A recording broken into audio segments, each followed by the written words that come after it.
সিমেন্টই বিক্রি করতাম, কিন্তু ফেসির সাথে এই 200 ব্যাগে 100 ব্যাগে এরকম করে ডিলারদের জন্য বা দোকানদারের জন্য তেল উপহার দিত।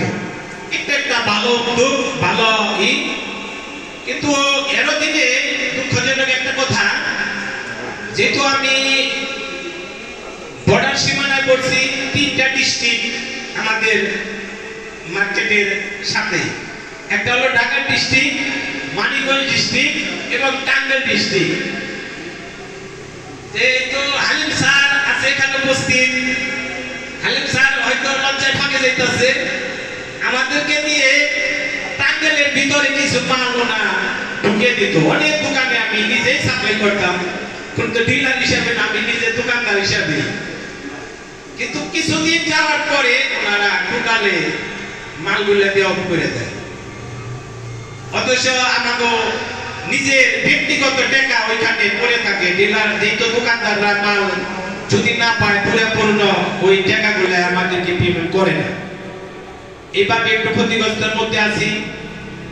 তারপরেও আমরা চেষ্টা করব। আর সিমেন্ট কোম্পানির একটাই দোষ, যেটা আমাদের পল্লী অঞ্চল, এখানে অনেক সময় ইটের সংগ্রহ, ইট পাওয়া যায় না, ইটগুলা বন্ধ হয়ে যায়। এই সামনে যে কাজগুলো আসতেছে, ইটে নতুন ইটে লাগবো, ওই সময় সবাই ছোট বড় সবাই কাজ করবো, কেউ টিন সেট করবো, কেউ পাকা দালান করবো, সবাই মিলে কাজ করে।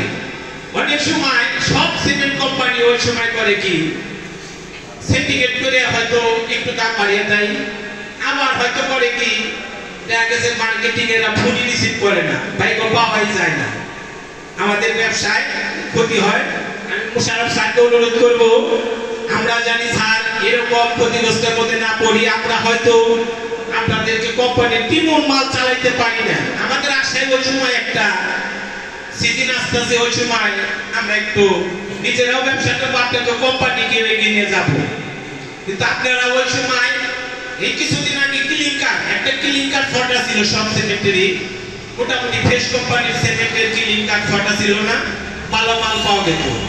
আমার পাশের দোকানদারি উনি আমার কাছে বললো যে আমার 600-700 টাকা সিমেন্ট দিতে হবে। তো মানিকগঞ্জ জিন্নাত এন্টারপ্রাইজ থেকে আমি সিমেন্ট আনতাম, আমি ওনার দোকানের থেকে ওনার মাধ্যমে, আমি নিজে দেখতো না নিয়ে ওনার মাধ্যমে আমি মালগুলা সেল করে দিতাম। যে স্যার অনুরোধ করবো যে সিজনের সময় আমরা জানি আপনাদের এই মাধ্যমে ক্ষতিগ্রস্ত না হই, এই দিকে দৃষ্টি আকর্ষণ করে আপনাকে ধন্যবাদ জানিয়ে আমি আমার মূল্যবান সময় শেষ করছি। আসসালামু আলাইকুম।